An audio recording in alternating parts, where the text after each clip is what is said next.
Everything is rolling Chris Borich's way in the Can-Am Grand National Cross Country Series. Adam McGill led him at their last race, but then mechanical troubles opened the door for another Borich win. But the toughest race of this series is next.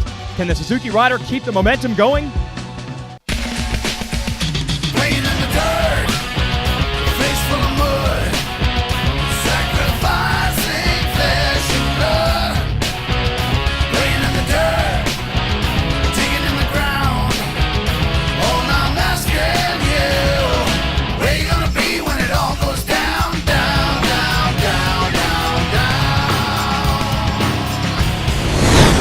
All right, folks, it's time to go four-wheeled ATV racing. Racer TV bringing you the 2009 Can-Am Grand National Cross Country Series. Jason Wygant here, your host.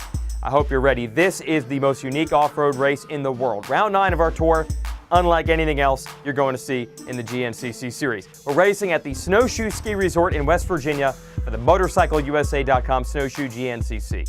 Ski resort means huge uphills and downhills. It means a track twice the length of a normal GNCC. And for added measure, we're going to throw in big cash money. $10,000 goes to the winner of this event overall.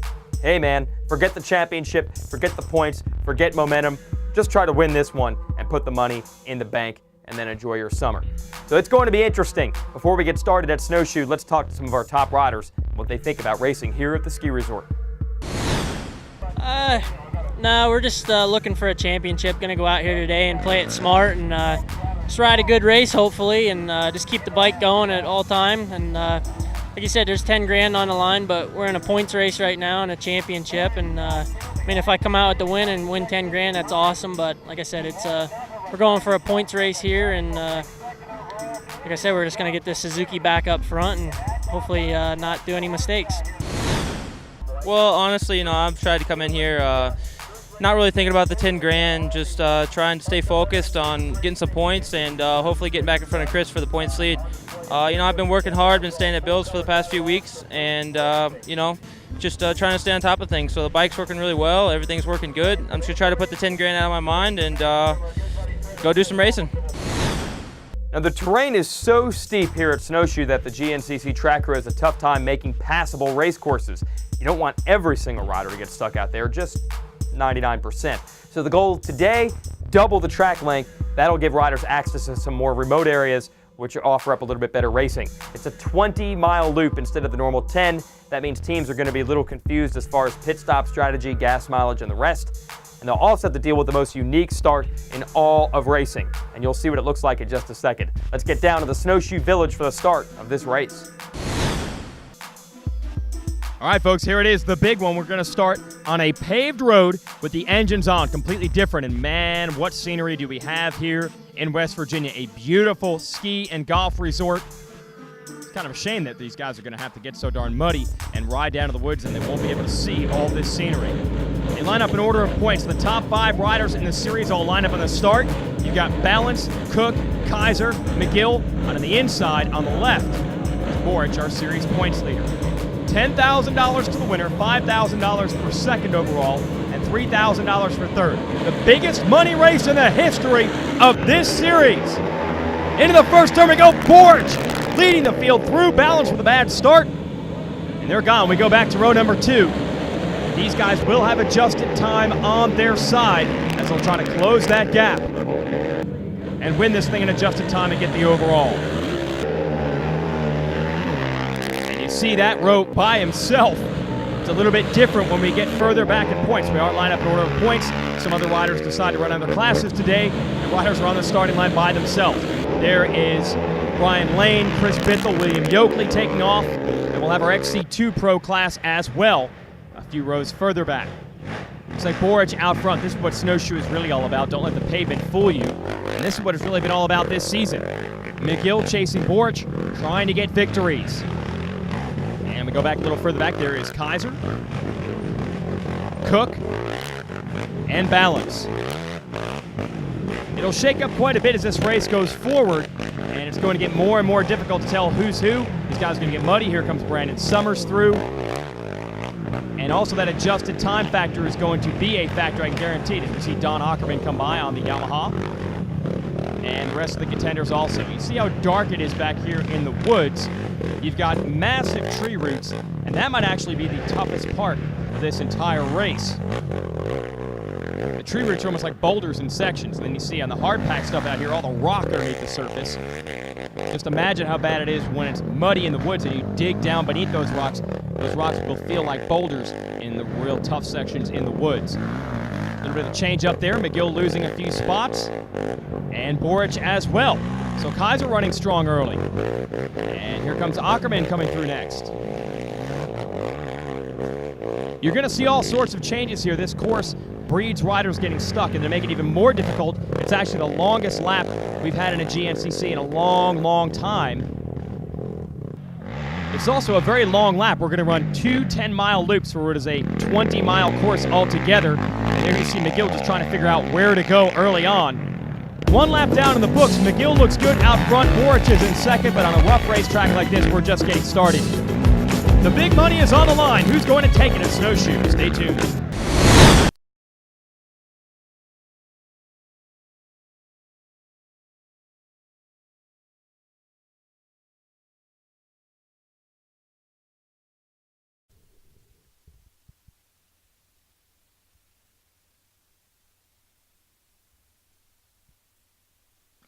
Racer TD is brought to you by Can-Am, Rocky Mountain ATV MC, Yamaha,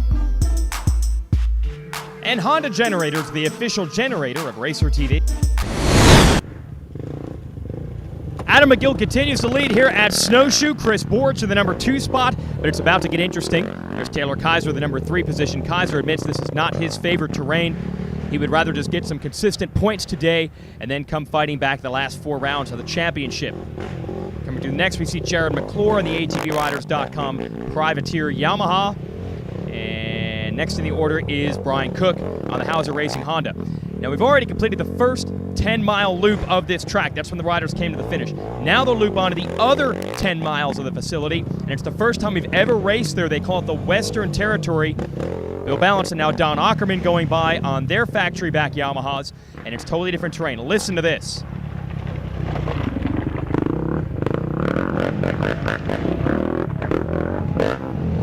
You can just hear those rocks kicking around, and that can do major damage to your machine. Now, here's the cool part about racing in the Western Territory.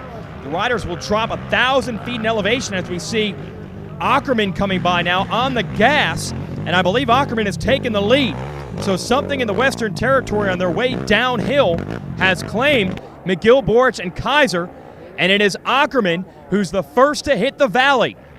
They drop 1,000 feet in elevation, and then these power line roads, they'll work their way back up, and you hear the fans cheering Ackerman, the first rider through. The first time we've ever run the Western Territory here as he works his way uphill. Throws a little dust. That'll make it a little bit more difficult for the riders in pursuit of him. And here they are. This is the battle. This is what GNCC Racing's all about. You got Kaiser, Boric, McGill, Cook. Man, they are all right there in the hunt and all getting dusted out. There's Balance at the tail end of that field. They're going to have to work their way all the way back. It's 4,141 feet, the top elevation of this Snowshoe facility, and they've got to work their way from about 3,500 feet up to that. That number 9, folks, if you missed it off the start, that is Matt Smiley out of retirement just for this race in hopes of capturing the big bounty. But to do it, you've got to work your way all the way up and down these giant ski slopes and power line roads. This is a scene we've never seen in GNCC racing, or at least we haven't seen since the old Blackwater 100 back in the 1980s. Look at this pack going for it as they drag race uphill for the first time ever here at Snowshoe. Kaiser leading the charge. There's Boric, there's Balance. It's got to be fun for these guys, but they don't have much time to check out the beautiful scenery here. They are racing. There is Bithell, who has now caught that pack. They're almost at the top of the power lines, and that means we're back into the pits at 4,141 feet. Ackerman's still in the lead, but he missed his pit. Man, he got a lot of this racetrack dialed in, but the one part he forgot to figure out where to go in is his own pit. He circles back. There's the GT Thunder crew helping him out, putting fuel inside that machine. Darryl Bozarth, last summers, have been at Ackerman's side since he won the Pro-Am Championship last year. Not too bad. He manages to get that thing circled around and hold on to the lead. But there is a snarling pack behind him. So Ackerman made one right move on the first lap, and here comes everybody else. McClure in the number 2 spot. You've got Cook in the Hauser Racing Honda pits. Here is the KTM people waiting on McGill, and Kaiser decides not to pit, so he is going to roll into the number 2 position. And everyone else blasts out together and onto the pavement. It's like a flat track or TT race. This is fun to watch. Stay with us here on Racer TV.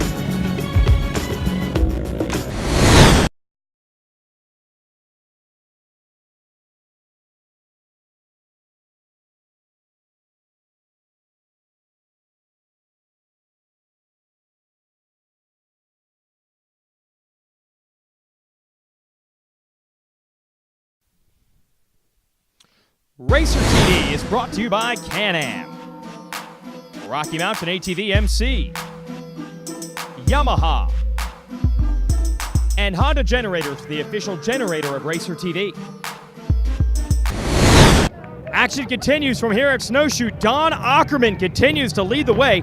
MotorcycleUSA.com putting $10,000 on the line for the overall winner of this event. Could it be Ackerman's day to get his first overall win? What a perfect opportunity it is. You've got Taylor Kaiser still here in second. It says no parking. These guys are not parking. They are going. Then you've got McClure, and I believe that's Cook. There's a Cook fan you see there on the right cheering these guys on. But how about Don Ackerman, the upset special? He is a rookie in the pro class. He won the Pro-Am Championship last year, turned pro at the end of the season, had back-to-back podium finishes. Big expectations this season. He has not lived up to it. This would be a way to erase all of that. Not just get on the podium, but win the biggest race of the year. Here's the competition. Jared McClure, then it's Boric, and man, it changes every time we see it. That's how close these guys are. Taylor Kaiser is next. There's Cook. And now you see the KG, 9-time GNCC champion, Bill Balance. What a way it would be for him to get back in this championship hunt as he leads Chris Bithell, if he could win this one. And look at this, Brian Wolf out of the XC2 class, starting several rows back, has caught these guys. And remember, adjusted time, Wolf would have the opportunity to maybe finish on the podium today or even win the whole thing. Ackerman taking it through one of the roughest sections of this track, through the mud, through the rocks, cheered on by these fans. And if he gets stuck, you can bet those fans will get involved. That's legal. They can grab bumpers, skid plates, handlebars, and help pull you through. Boric now moving into the number 2 position. Solid gap over that big pack behind him. Will he put his head down and go after Ackerman? He might be able to. He doesn't need to worry about the competition behind him. Let's see if Kaiser or anyone else can keep Boric and Ackerman honest. And what about Wolf? We'll be right back, but now it's time for the Rocky Mountain Spotlight. Well, folks, you're seeing these ATVs bashing over rocks and roots. How do you protect your machine from damage in those conditions? Well, Rocky Mountain ATV MC has it with a Tusk full chassis skid plate, $74.99, designed to give protection to your ATV's frame and engine cases, and allows the machine to slide easily over obstacles without hanging up. Made from strong and lightweight 3/16-inch thick aluminum, and includes all the necessary mounting, hardware, and oil drain access holes, available for most sport ATVs. Also check out the Tusk A-arm guards, $49.99 retail. They protect your stock ATV's A-arms and other steering and suspension components. They also slide over obstacles without hanging up and are made in strong and light 1/8-inch thick aluminum. Includes all the necessary mounting, hardware, and is available for most sport ATVs. Team that up with a Tusk Comp Series aluminum front bumper, retailing for $64.99, made of lightweight yet durable 6061 aluminum with 1-inch diameter tubing. The aluminum faceplate is removable with the option of replacing it with a custom plate for style purposes. Bumper has a polished finish for a high luster and is also available for most sport ATVs. That's protection for your machine. Where do you get it? Rocky Mountain ATV MC, of course, the leading online seller of ATV and motorcycle tires, parts, accessories, and apparel, with an industry-leading website, free shipping on orders over $99 on the continental U.S., and a huge inventory of in-stock items. You're sure to get the products you need at the prices you want, shipped quickly to your door. Visit their website, RockyMountainATVMC.com, or call 1-800-272-6329 for a free catalog.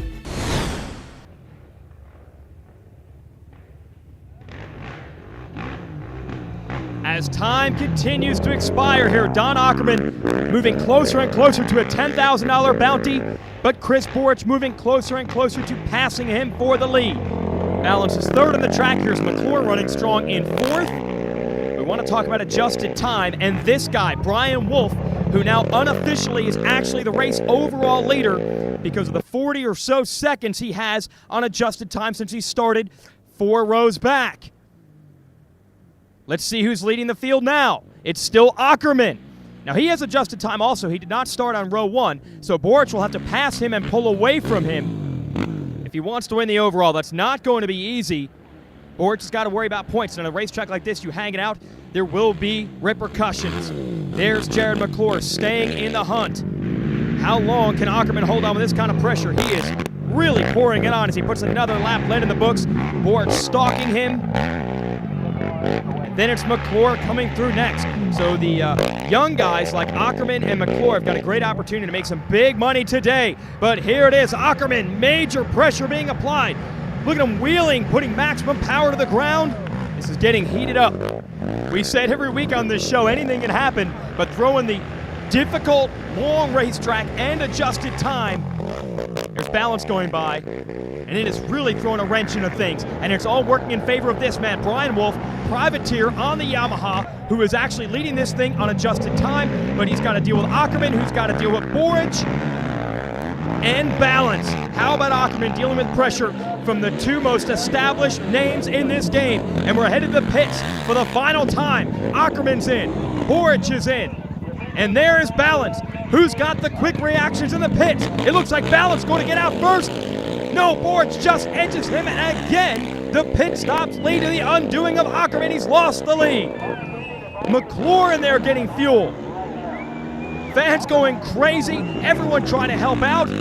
You know there's a steak dinner in for whoever is able to get their riders in and out and win 10 grand. And Brian Wolf still right there. He needs to get going. Stay with us.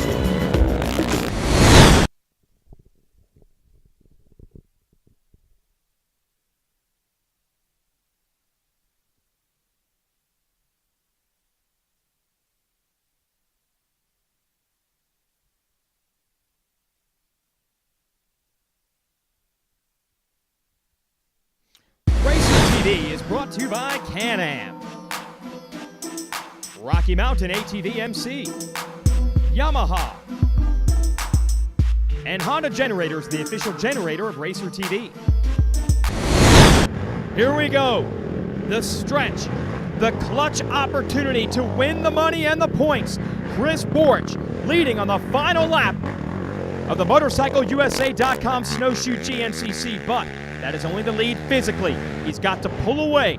Here's Bill Balance, who is second on the track physically. We've got an upset special in the makings because now up to 3rd place physically on the track and 1st overall in adjusted time is this man, Brian Wolf, on the Yamaha in the green. You see he's gotten around Jared McClure, and Wolf is pushing it. Look at the mistakes. You don't think this guy wants it? You don't think he's motivated to make history today? He is letting it all hang out over those rocks. He needs to stay reasonably close. We see Ackerman there still in the hunt. He needs to stay reasonably close to Borich to win this thing in adjusted time.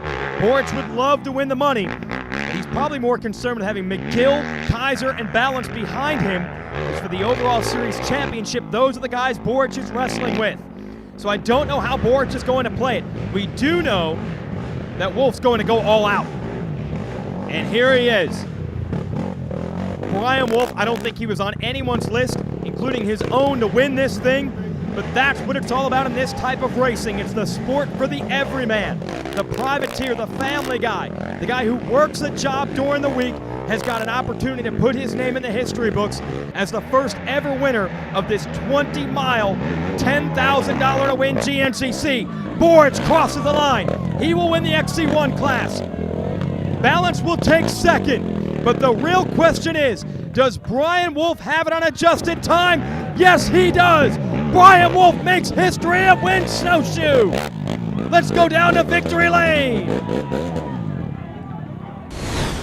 Yeah, it was pretty rough out there today. Actually, got off to a little bit of a bad start and was like in 5th place. eat a lot of dust right there off the start, and wound up tagging a tree a little bit, lost several positions, and put myself again in a situation where I had to make up a lot of ground, past a lot of people to try to get my way up towards the front of the pack. But towards the end of the day, going into the last lap, me and Chris started battling back and forth a little bit for the lead, and battled back and forth pretty much the whole last lap all the way to the finish line. He got me just coming up the hill there for the finish. But it's good to be back on the podium again, and Yamaha worked great today and made up a lot of points today, stepped up a little bit. So go on from here and go on to the next one. Here's the results. All you can say is wow. Brian Wolf wins the overall. Chris Borich wins the XC1 Pro Class. That's a lot of points. Yeah, race went well. Like I said, we just wanted to come out here and salvage some points, and we didn't win the overall, but we won the class, and I think everybody else didn't do too good, so I extended my points lead. And like I said, I'm looking for the big picture as the championship, but can't say enough about Suzuki, Yoshimura, Rockstar. I mean, that whole team is just unbelievable right now, and the bike's working awesome. So my hat's off to Brian Wolf. He rode a heck of a race, came from XC2 class, and he won, so congrats to him. But like I said, the bike's working great, and can't say enough about it. $5,000 for Borich finishing second, and a bigger points lead over Kaiser and McGill. He's happy going into our summer break, but the happiest man of all, Brian Wolf.